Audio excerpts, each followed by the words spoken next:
This is a Global Player original podcast.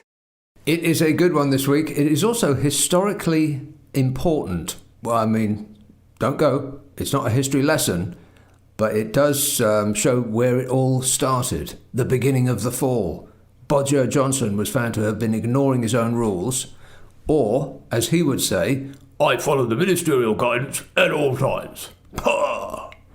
It was September 2020, and the wheels were coming off the clown car. Now everybody's happy. Almost no one is happy. This says, I used to have a telex machine at work in the 1980s using miles of tape with holes in it just to send messages, and there was tape trailing all over the place in the office at the time. A nightmare. Today's email system is much easier and it's not noisy. You bet it is. In fact, it's amazing when you think about it how businesses used to be created and burst into life and become a thing back in the old days when we used to communicate by letter and telephone. You remember telephones, don't you? Of course not. People used to sell shares. You remember, you see pictures of like the trading floor in the stock exchange, and it used to be all guys wearing the coloured jackets of their various houses, and they used to be yelling at each other and giving each other the finger and putting 2 fingers up or 3 fingers and palm side and back of hand side, and they used to write their deal on a piece of paper and throw it on the floor.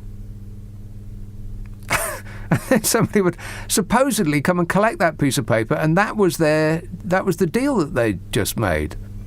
Hundreds of millions of pounds written on a piece of paper and then just thrown on the floor, and somebody would come and pick that up. How was that even a thing? Mystifying. Of course, it's all done by computer now. Affirmative. Boris Johnson today faced accusations of breaking his own social distancing rules. His own rules that he was breaking. Guilty.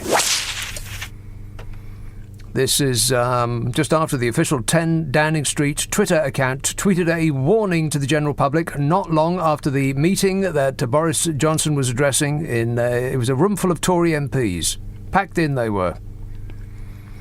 And the official 10 Downing Street Twitter account tweeted a warning to the general public. Warning, warning. They said, don't gather with more than 30 people. Any gathering with more than 30 people is illegal.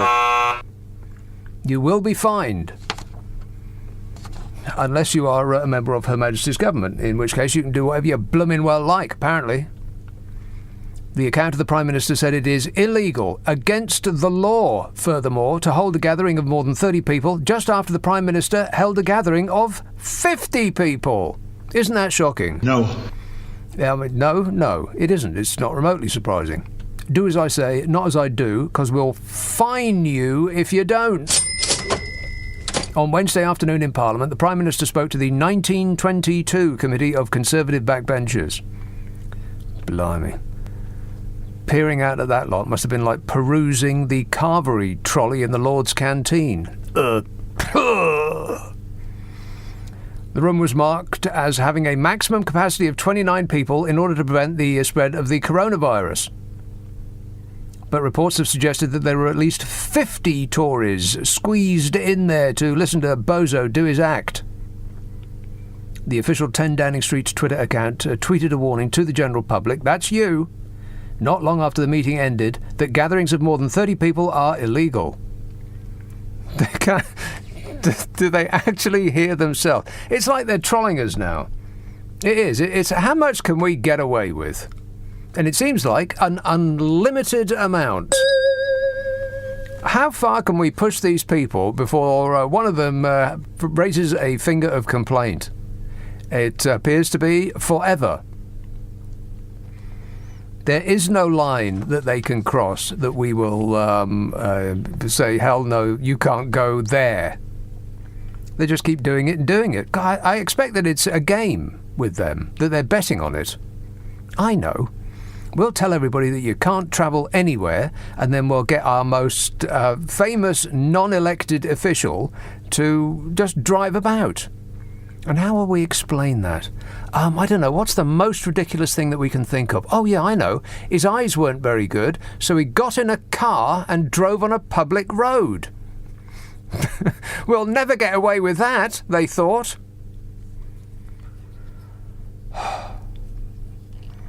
And how do we know that they were packed in like sardines? Because, I mean, this could be, just one of those anonymous sources. It could be fake news. Well, the only reason that we know that they were packed in like sardines is that Boris Johnson told us they were. See, like I said, it's like they're trolling us. I bet they wake up laughing. Talk about gullible. I'm embarrassed for me. So the room was marked as having a maximum capacity of 29 people in order to prevent the spread of this invisible thing. But reports suggested there were at least 50 Tories squeezed in there to listen to Boris Johnson go, paw, do his thing. That's getting old. The official 10 Downing Street's Twitter account tweeted a warning to the general public not long after the meeting ended that gatherings of more than 30 people are illegal. The tweet said, breaking the rules could cost you thousands. If you attend an illegal gathering, you could be fined £100, increasing on each offence up to £3,200. And, like I said, as usual, Boris Johnson said the quiet part out loud. When in doubt, what would Donald Trump do? He said that his colleagues were packed in cheek by jowl. That was his phrase. Now, does being packed in cheek by jowl sound like you're respecting social distancing? No. Of course not. Cheek by jowl. What is oddly reminiscent of which is oddly reminiscent of that boast that he had shaken the hands of everyone in a COVID ward before he mysteriously became infected with that very thing. Surely the two aren't connected. I mean, he wouldn't be that stupid, would he?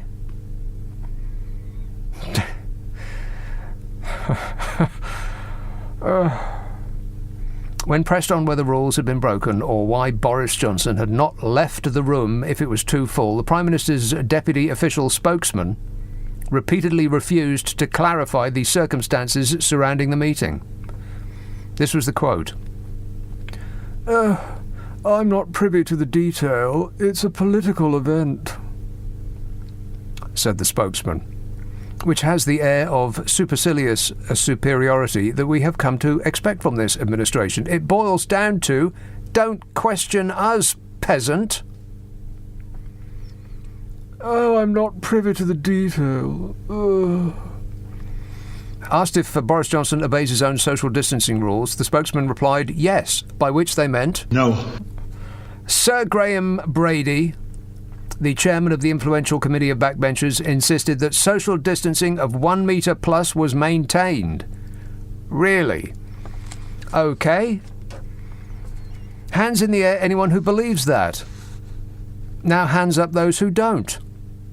Unanimous! Now, you remember the Liberal Democrats? They used to be a thing. Anyway, the Liberal Democrats have demanded a formal probe into what happened, and Commons leader Jacob Rees-Mogg was asked to carry out a full investigation. Yes, because that's what he's going to do. He's going to carry out a full investigation in order to become better informed. You're better informed than I am. I don't know anything. They don't care what we think. We have given them a huge majority. We gave it to them, and now they can do anything they want. So it was a seemingly illegal meeting hosted by the actual Prime Minister, who will fine you if you do the same. And the Lib Dems warned that this could... This was the quote. This is what the Lib Dems have, they've risen up to a great height and said, sternly, that this could undermine the faith in government in a time of crisis. Yeah, I think that ship's sailed and sunk. And we've been here before, when Gollum went to Durham. And there's evidence to show that public faith in the message of staying safe and all of that was catastrophically damaged because people understandably thought, well, if he can do it, why can't I? The Liberal Democrats, the Shadow Commons leader, well, that should be a pop quiz. Shadow Commons leader, Liberal Democrats, anybody at all? Time's up. Weira Hobhouse said, reports such as those of the 1922 committee undermine faith in government and ultimately impact the effectiveness of government public health messaging. We cannot allow it to look as though there is one rule for Conservative MPs and another for the rest of the country. Oh, come on. We can't allow it to look as though... Are you kidding? I mean, it's so sweet, really, isn't it? It's depressingly sweet. And this is the reason the left keep losing. It's because the left are fighting to different rules. The right aren't following any rules at all. The left arrived armed... they arrived to a fight armed with nothing but politeness. It's probably why Joe Biden will lose this November, because the Republicans are sending in armed vigilantes to scare away voters in Democrat areas. They're sending out fake messages and lies about Biden that look like they're from trusted sources but aren't. They're delegitimizing the vote before it's even happened. They're already saying it's going to be rigged unless they win. And the Democrats are responding by saying, oh, it really is awful. How can you? It's like one side's throwing punches and the other side's quoting poetry. So here's that tweet from the account of the Prime Minister. It's very clear. Gatherings of more than 30 people are illegal. Breaking the rules could cost you thousands. If you attend an illegal gathering, you could be fined £100, increasing on each offence up to £3,200. And at the moment that was being released, Boris Johnson was addressing a crowd of 50 or more, squeezed in, by his description, cheek by jowl. I mean, it can't. You get to the point where it's not a coincidence and it's not incompetence anymore. It is actual game playing, isn't it? Explain it to me another way. They're actually having fun with this now. How far can we push them?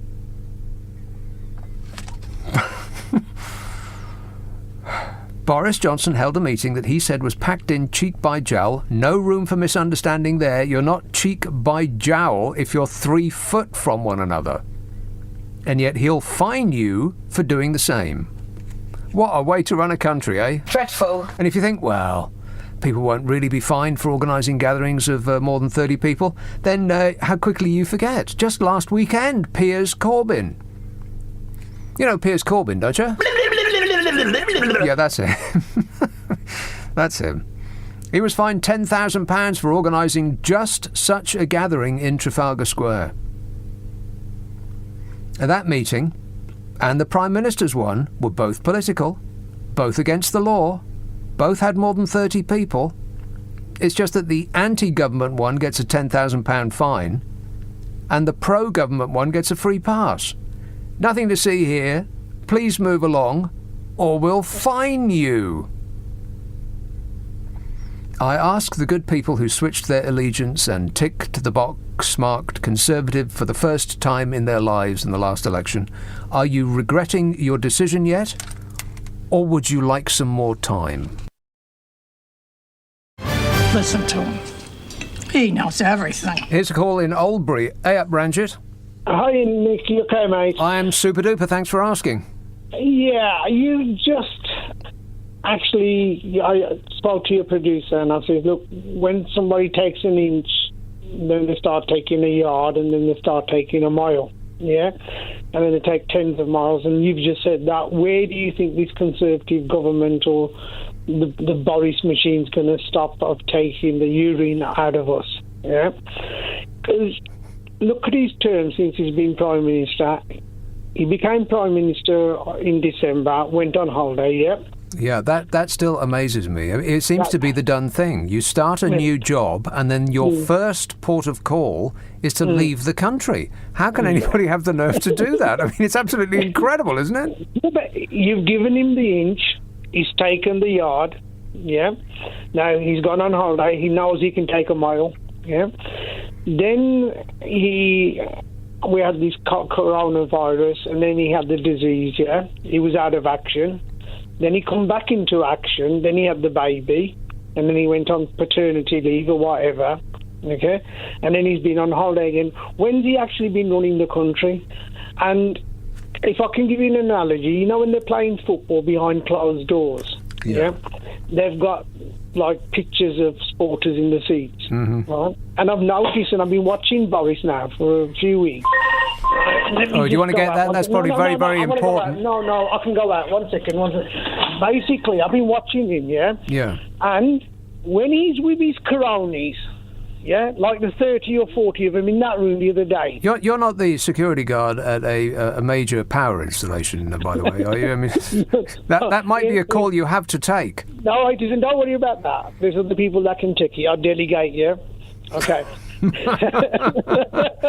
That's a coincidence, yeah. So just pick that phone up and slam it back down again straight away. Yeah. They'll call back if it's important. He's there, yeah, because he's got these other buffoons, yeah, that cheer him on when he makes his gas, yeah, and because all of them, they want a piece of the action, yeah. Now, when he's in Parliament at question time, he gets absolutely slaughtered, right? Now, the other day, he never had any answers for Keir Starmer. He had no answers for his backbenchers. And you're going to see the true side of him. And I can tell you we've seen it already. We know what the true side is. It's not that cuddly teddy bear act at all. That's just to... that's something that he's been getting away with since he was a child. He's still got the same hairstyle as he had when he was 10. And he's still got that same who, me act. Yeah, and the other thing is, you know, like, when the miners' strike on, I just left school, yeah. Support the miners. Yeah, and, you know, people in Nottinghamshire, some brothers have not spoken to their own brothers, yeah, because of, the ones that defeated the strike. Yeah. All those people, you say, they lent him the vote, but what's happened is, he's made them so thick that when the stick that he's beating them up with breaks, they run to the shop and say, "Here, Boris, here's another stick, because you've just beat us up with it." And I'm really frightened. Give him some gaffer tape. Put that stick back together again. Stick it back. Yeah, that's it. And then if boy Trump wins, right? Oh, blimey, you're all over the shop. No, what's going to happen to us? Suddenly we jump 3,000 miles away. What happens when Donald Trump wins? Well, I tell you what, he's going to lose, but he's going to win anyway, because he will engineer it, because they are cheating their faces off over there, and the election isn't even run yet. Why is Joe Bloggs still standing up for this then? Why? What's the problem with everybody? It's amazing what's happening all over the world. What is the problem with everybody is an excellent question. Could take us from now until the end of time. Psychologists and sociologists are working furiously on this problem right now. I wouldn't expect any answers anytime soon, but it'll give them plenty of food for thought. What is wrong with people? Exactly. What the hell is going on? I couldn't have said it better myself. All right, thanks a lot, Ranjit. Cheers, mate. 0345 6060 973. Yeah, it appears that people can be pushed to endless extremes, just as long as you keep telling them what they want to hear. That the people below them on the ladder are dragging them down, rather than the truth, which is that the people above them on the ladder are pushing them down. But it's very difficult to hit up. But you can certainly hit down. That's easy, and that's what we're being trained to do. It's their fault that you don't have a life that is, like you see on the TV and in the magazines and on Twitter and on that photo sharing thing. Insta chat, whatever it's called. One of those giant wastes of time on the internet where everybody is thin and tanned and gorgeous and rich. Unlike you. And the reason that you are not one of those beautiful, godlike people is people in dinghies, or a person with skin a different colour to your own who's just moved into your street. Or single mothers or people on benefits or, fill in the blank here. It doesn't really matter who it is. Just pick an easily identifiable group that's lower than you on the ladder, and the people above you on the ladder will say, you know what? Those people beneath you, they're trying to steal your biscuits. Works every time. Well, it's working a treat these days. And there doesn't seem to be any limit to the amount that the people above you on the ladder can get away with, just as long as they keep directing your attention to the people below you on the ladder. You're not being dragged down, you're being pushed down. Still, I'm completely wasting my time. It don't matter no more, because the Conservatives have a stonking majority. We gifted it to them. This text says, have all the MPs returned to work at the Houses of Parliament, or are they still working from home? When they all return, then we, the general public, should consider working from the office. Yeah, now I went into town this week. I haven't done that much this year. Maybe a couple of times since, apart from driving in and out to work. And there was times there during the lockdown. Oh, it was so quiet. It was like a ghost town. Eerie, eerie, eerie. Only just recently has there been more traffic on the roads, like the M25 is sort of back to where it was before. I'm sitting in traffic jams for the first time in about 6 months, coming in. Mostly caused by councils shutting roads so as to make it more difficult to get through their area. I mean, they really are. What it amounts to is privatising roads. Because if you can't drive down them to get through them, then those roads are for the sole use of residents, which sounds like a private road to me.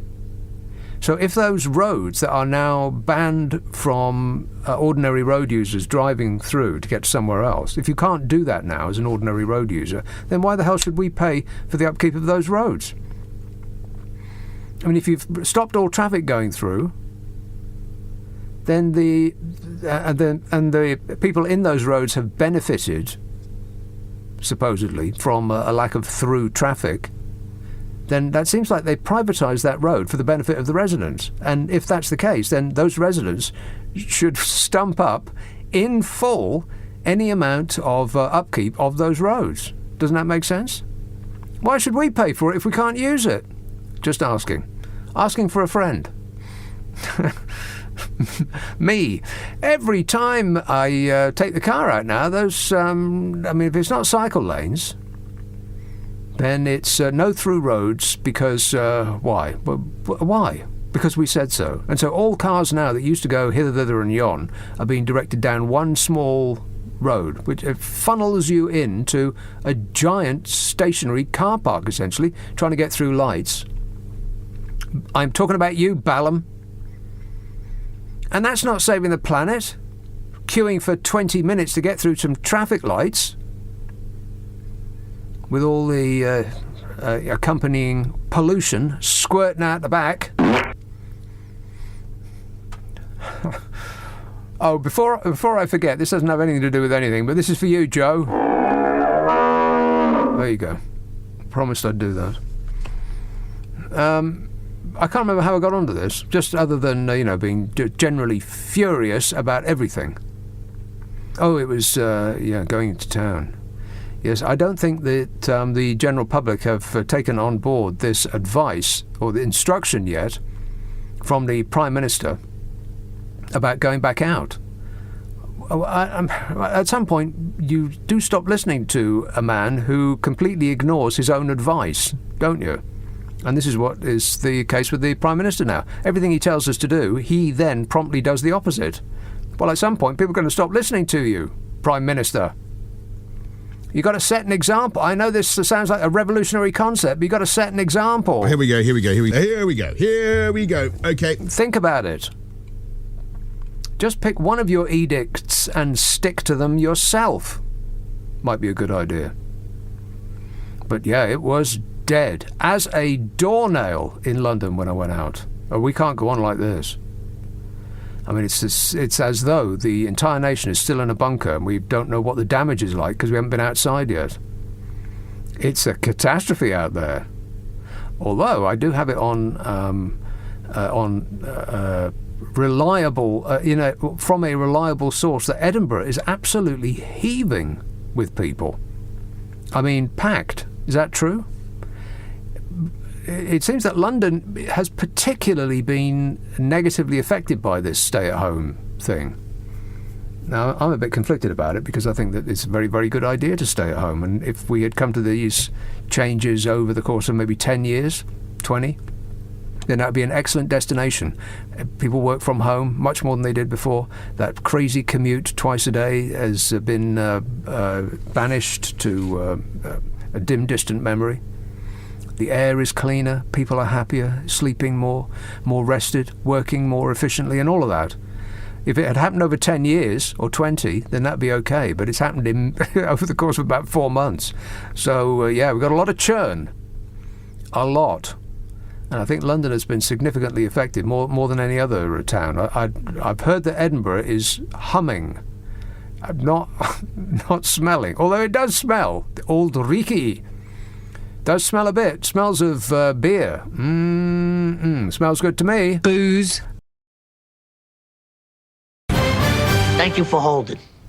Your call is important to us. Your call is important to me. Brian in Stockton-on-Tees. Yes, okay, Nick. Yes, Brian. Well, the Remainers are so angry tonight, aren't they? All you Remainers. The what? All you Remainers are very angry tonight. I wonder why. All we Remainers? What are you talking about? Well, I've made an observation, right? And the difference between Remainers and Leavers is Remainers look as though they've just sucked a lemon. But Leavers, if they sucked a lemon, it wouldn't take the smile off their faces. It just shows you who's winning this, doesn't it? You've got to be kidding me, Brian. You right-wingers, you never stop whining. I mean, this is what you're like when you think you've won. What could it possibly be like if you ever get the idea that you've actually been duped and you've really lost? You won't. I tell you what, you're going to lose all credibility soon, the way you're going on. God. You know, like last time you called me, I mean, you do call all the time, but the last time we spoke, you like me calling, don't you? You like me calling, don't you? Yeah. Well, how many times do you wait an hour and I accidentally forget to put you on? Very rarely. Yeah. You put me on very quickly, actually. Quite a Stop lot. telling lies. Stop telling lies. Brian, you were the first caller tonight. It's taken me 23 minutes to get up the. Can we talk about what we're going to talk about, can we, instead of, No, I think the last time you called, you stepped through the curtain and you dropped your act. So, I mean, I didn't believe it really to begin with, but now I've seen that this really is just you trolling. You're just winding me up. You absolutely are. I mean, to come on and say that all Ramonas look like they've sucked a lemon. I mean, God, come on. It's pathetic. I can't be bothered to listen to the rest of what it is that you're gonna tell me, because I know it's just you're just saying it in order to get an angry reaction, which is what you live off. Kind of like like a prawn hanging around a sewage outlet. That's how I'm going to think of you from now on. Is that okay? B texts, desperate Boris at PMQs. All he had left was to accuse Keir of being an IRA sympathiser. God help us with Boris in charge and the rest of his shambles of a government. Well, you you elect a clown, you get a circus. Yeah. Wait. Is that a surprise? This says, Boris and his party are making me ashamed to be British. Well, let's not get carried away. We can still be proud. I don't know, this notion of being proud to be a member of the gang because of where you were born. It's like I'm proud to be 5'10". Really? Okay, that's nice. Paul texts, hi Nick, very disappointed to find that you are not on the Strictly Dancing list again this year. I saw that list. I mean, I'm not remotely interested. I've never seen any of those programs, but I did see the list, and I didn't recognise... No, I recognised one person, because they're supposed to be famous, right? You're a young person. You watch that stuff. Is the people who are on Strictly, are they supposed to be famous? They're supposed to be. Right. Well, I recognise one person. Is there a footballer in it this year? Probably. I can't remember who it was that I recognised, but... That's not very good, is it? Because there's like 12 of them on there, and I had no idea who any of them were.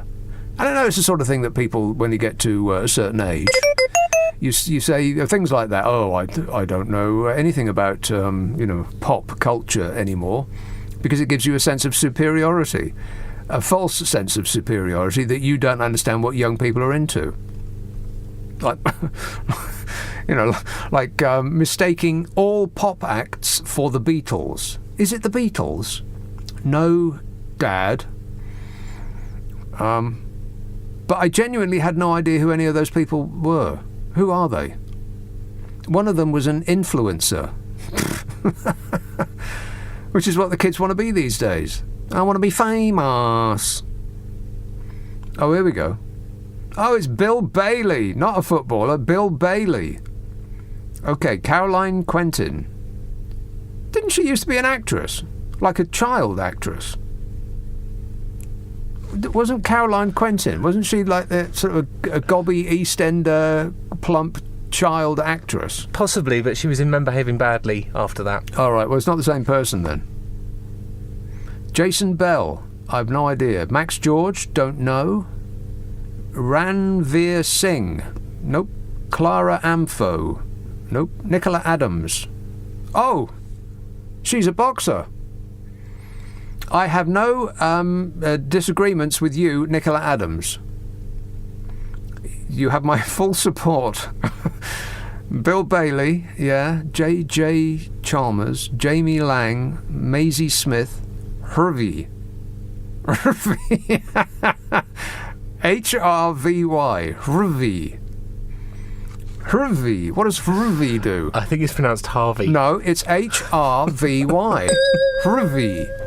I don't know. I've got no idea what Hervey does, but or indeed where he comes from. Some place where they've lost all their vowels. and get ready, Jackie Smith. So there's 3 times 4. 3 times 4 is 15. 15 excellent reasons not to watch that show. Affirmative.